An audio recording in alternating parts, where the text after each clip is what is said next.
Hello everyone, my name is Lowjohn25 and welcome back to this 1.16 world that we are currently in. As you guys know, 1.16 came out a couple of days ago and we are currently standing in one of the newest biomes that has been added to the Nether dimension. And this one is probably my personal favorite just because I like the way that it looks and because of a new mob that spawns in here. This new mob is of course the Piglin Mob.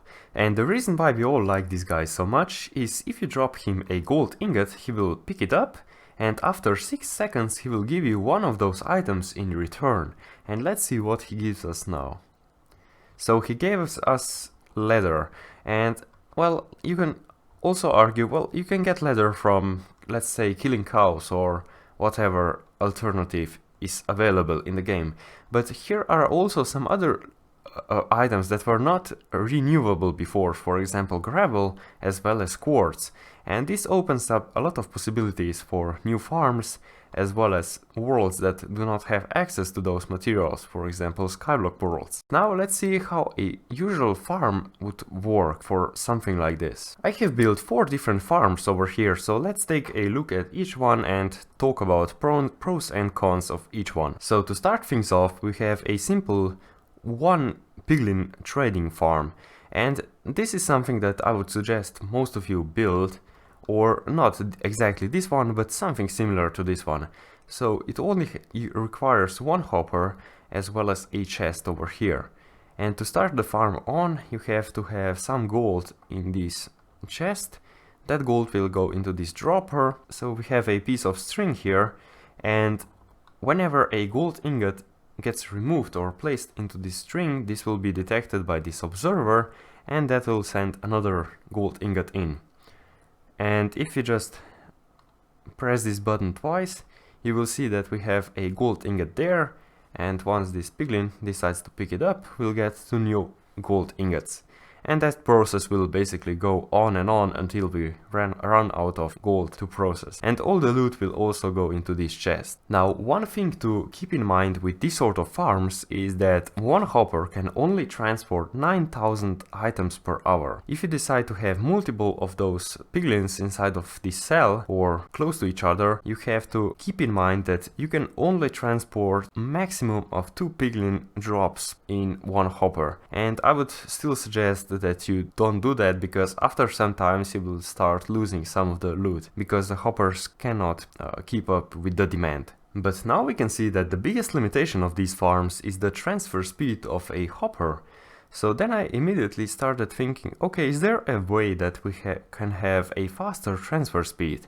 So a normal hopper, if you just put some items in there, you can see that we get roughly around 2.5 items per second transferred, and that is, well, quite fast for some use cases, but not fast enough for this use case.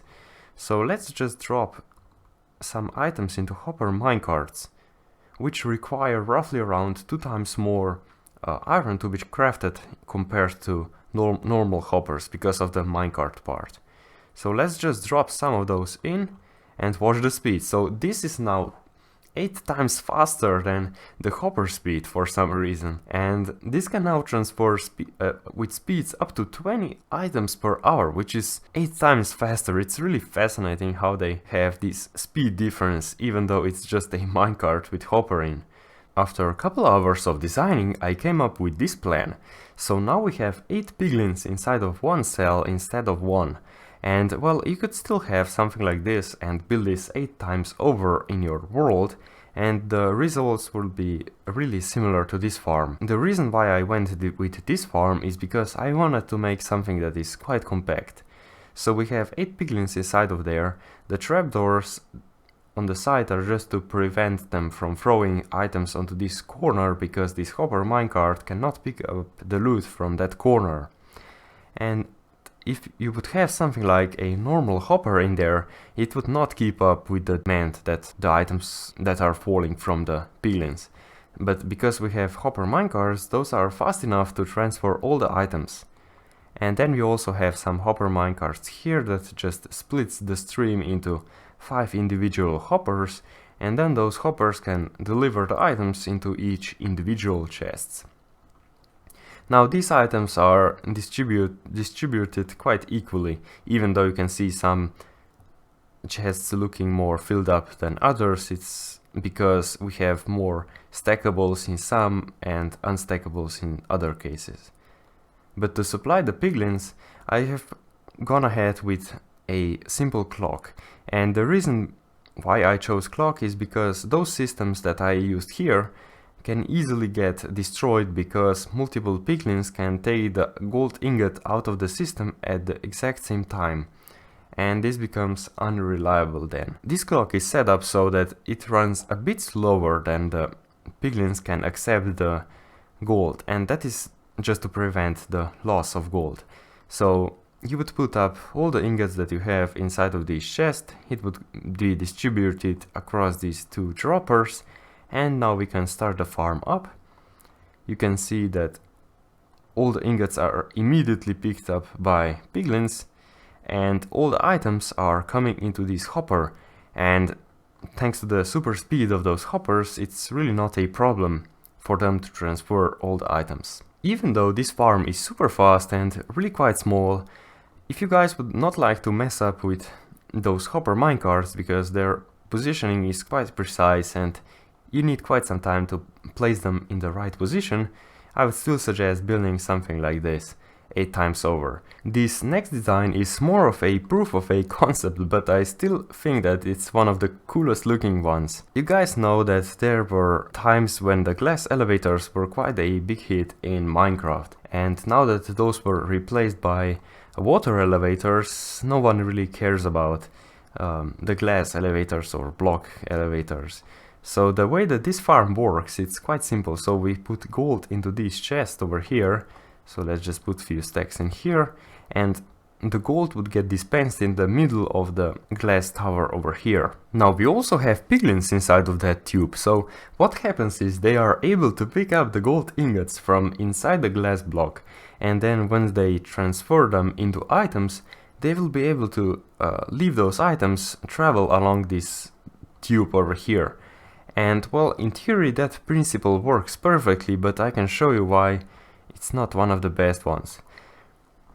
And again, this system is ran by a clock to just prevent any losses.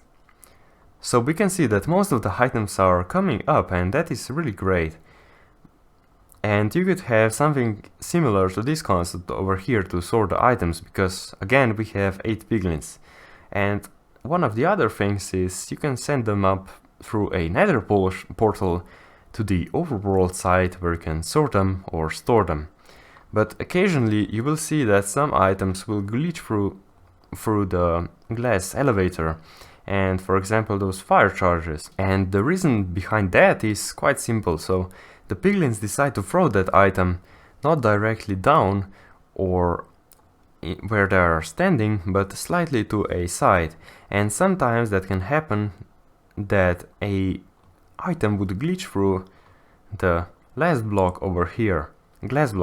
So we just saw some more magma cream go through the system, and that makes this system not 100% reliable, but more like 90% reliable. Again, we can see some crying obsidian went through and things like that.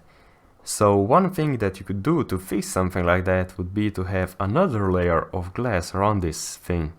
And that would really mean that there is basically no chance of items coming through, but you would also have to pick them up from above, because if you would have a glass layer around this tube like this, you would also have to expect that some items would end up, let's say, here, here, here, here, here, here, here, and here. And those would have to be picked up by some other alternatives. But I still think that this concept is one of the coolest looking concepts, just because you can see all the items that are being accepted by the piglins, as well as the items that are being produced by the piglins, and the way that they travel is really quite cool. But now let's take a look at the final design that we have here.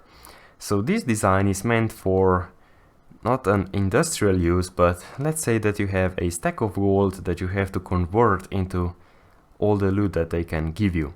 So the way you would do that is simply by dropping a stack of gold, and they will all instantaneously pick up the gold ingots and start converting.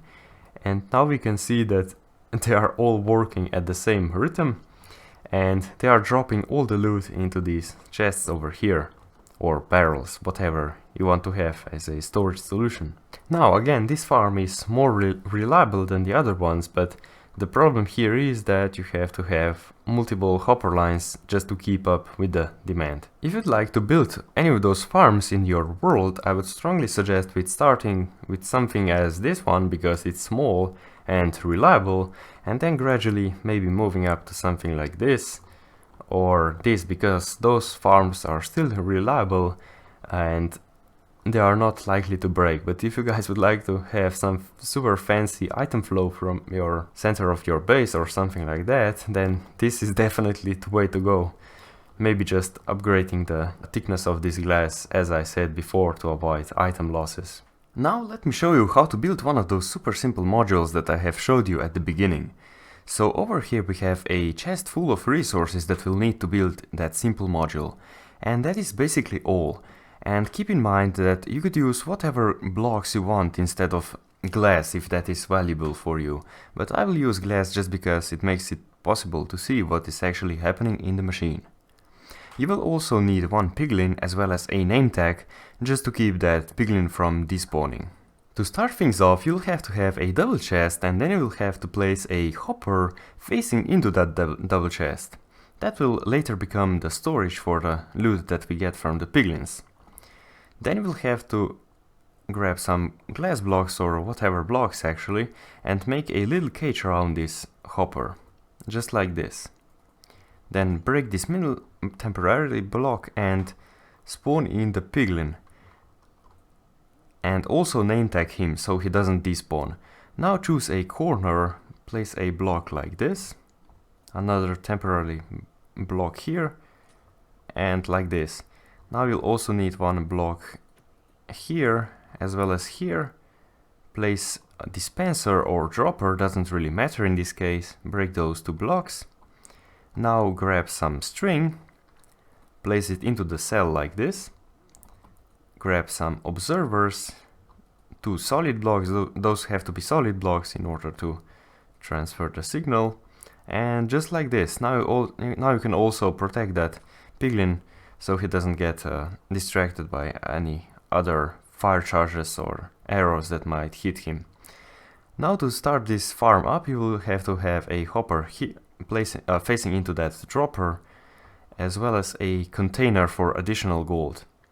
So now you can place all the gold that you have in this storage container over here, and also make sure that you have a button. Now this button will have to be pressed twice in order to start the machine, so let me just demonstrate you. Like this, and once you have a golden ingot inside of this place over here, then you are basically ready to go. And now this farm is fully functional, so in theory it will only stop once you run out of gold ingots to supply this piglin. And even then, if you just run out of golden ingots, make sure to fill them in and press this button twice again, and this farm will start again. But if you'd like to have something faster, as I showed you before, those are all designs with 8 piglins, it's really quite simple to build them, so just keep in mind that if you have a carpet inside of this cell, you will have to push this glass block on top of his head with a piston, because his hitbox is actually just inside of this glass block. But other than that, it's really quite simple to build.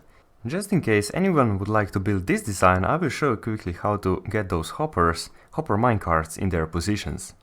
Now keep in mind that this can be quite frustrating sometimes, because it's quite tricky to get them in the right positions. But this top part is really quite simple, so basically you can build it off by just what you see here on the screen. So basically we have a hopper clock, then we have 2 repeaters which control the timings, 2 droppers to drop the gold, basically the same cell design as there, and just some more hoppers to transfer the gold into the droppers. But that is really it, so I will mainly show you this bottom part over here, and then if you have any problems you can either check the world download for additional help, or you can ask in the comment section down below. So now let's start building the collection system for this farm. So in order to build that, you will need something like a few chests over here and then some hoppers facing into them. And now all you have to do is place some fences and some rails. Now make sure that you have 4 hopper minecarts on these rails. Now gently walk into the rails and hope that the minecarts will align themselves quite equally, just like this, and then break the rails below. Now if they don't align, just break them and try again.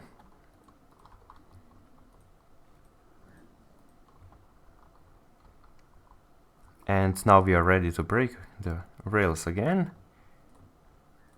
And just like that. So now you will have to have some more fences, place them over here. Also place some glass blocks here.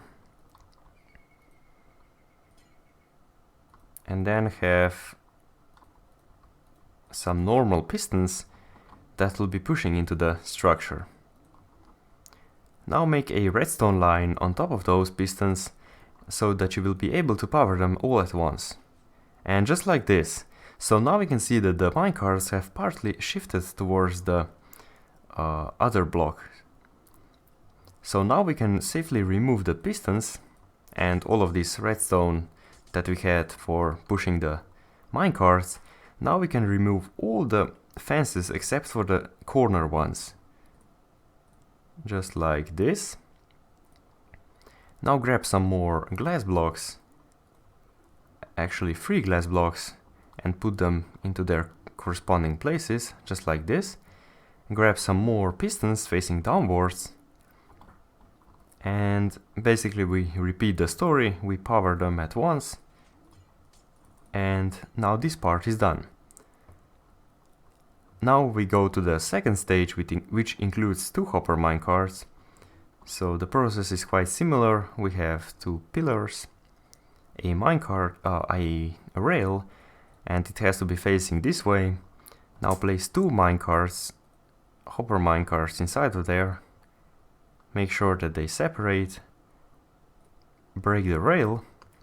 And now we can just push in the glass block with a piston. Now you also have to know that those minecarts will go a bit outwards because they will be pushed in by that glass block.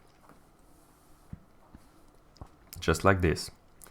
And now the last step is quite simple, so we have a rail over here, and let's grab another hopper minecart and push it into this direction. So now we can just grab some more glass blocks and push it into the position. And just like this, so now we can test the system. So we would have to make sure that it's closed so that it doesn't leak. So now all the items should be going directly downwards into this storage container. So now let's see. So if we drop some redstone blocks, just make sure that all of the chests are getting filled up.